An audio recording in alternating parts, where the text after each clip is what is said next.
من أثر السجود. صدق الله العظيم وصدق رسوله النبي الكريم ونحن على ذلك لمن الشاهدين والشاكرين. وقال النبي صلى الله عليه وسلم بعثت لأن أتمم مكارم الأخلاق. عزیزان گرامی قدر، معزز سامعین ذی وقار،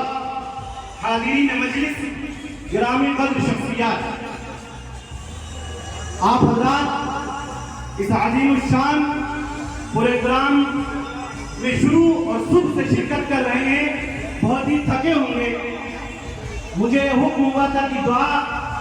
کراؤں اور اس کے بعد یہ پروگرام اختتام پذیر ہو، لیکن چند باتیں گوش گزار کرنا نہایت ضروری ہے. جس سے جو حضرات ویڈیو بنا رہے ہیں، مجبوری پہ میں نے ان سے کہا ہے کہ یہ ویڈیو بنائیں تاکہ جس طرح سے اس جلوس مدح صحابہ کے بارے میں پیغام ابھی انٹرنیٹ پہ چلے گا اور لوگ دیکھیں گے، میں ان سے کہوں گا کہ ادھر جو چیزیں دکھ رہی ہیں اس کے اوپر بھی کیمرہ گھما دیں. یہ جلوس محمدی، اس کی تاریخ، یہ جلوس مدح صحابہ مکمل طور پر میں اس سے واقف نہیں ہوں،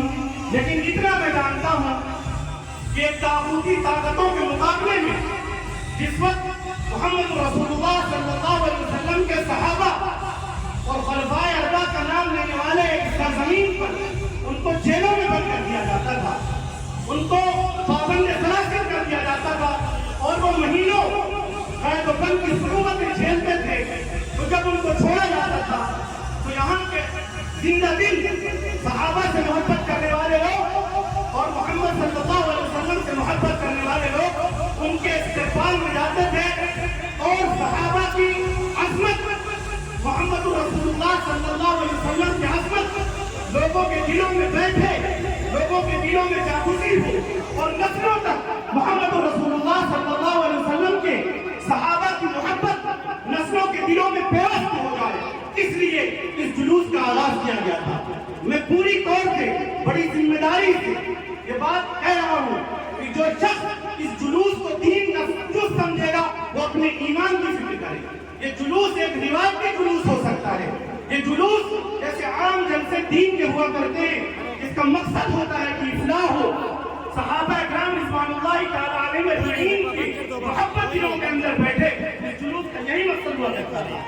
کیونکہ رسول اللہ صلی اللہ علیہ وسلم نے فرمایا تھا ادبوا اولادکم علی ثلاثۃ خصال حب نبیکم وحب اہل بیتہ وحب تلاوت القرآن، کہ اپنے نسلوں کی دلوں میں، اپنے بچوں کے دلوں کے اندر تین چیزوں کی محبت پیوست کر دینا. نمبر ایک، نبی صلی اللہ علیہ وسلم کی محبت ان کی گھٹیوں میں پلا دینا. نمبر دو،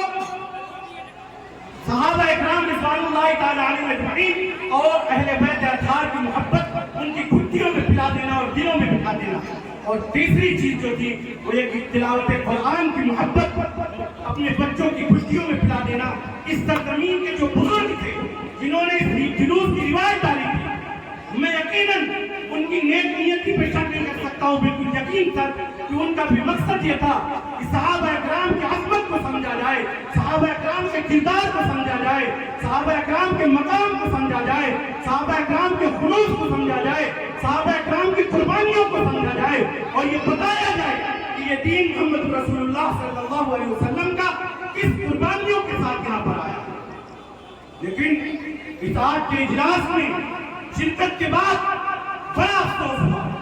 مجھے میری یہ بات کڑوی لگے گی، معاف کرنا ہوگا کریے گا، نہ کرنا ہوگا مت کریے گا، لیکن یہ ڈی جے، یہ گاجے، یہ باجے اور یہ جو شور و شرابہ ہے اور جس طرح صحابہ اکرام کے نعرے اور اس کے بعد علماء دیوبند کے نعرے لگائے جا رہے ہیں، علماء دیوبند کی پوری جماعت، اور میں حیثیت طالب علم دارالعلوم دیوبند کے وہاں سے فارغ ہونے کے وہاں کے اکابروں کی طرف سے پوری ترجمانی اور پوری ذمہ داری سے کہتا ہوں کہ دارالعلوم دیوبند یا دارالعلوم دیوبند نہیں بلکہ شریعت محمدی کا اس سے کوئی تعلق نہیں ہے. لیکن افسوس ان بچوں پہ نہیں ہے جو یہ کر رہے ہیں، افسوس ہمیں اپنے اوپر ہے، ہمیں اپنے علماء کے اوپر ہے، ہمیں اس علاقے کے ذمہ داروں کے اوپر ہے، ہمیں اس انجمن کے آرگنائزروں جو لوگ آرگنائز کر رہے ہیں ان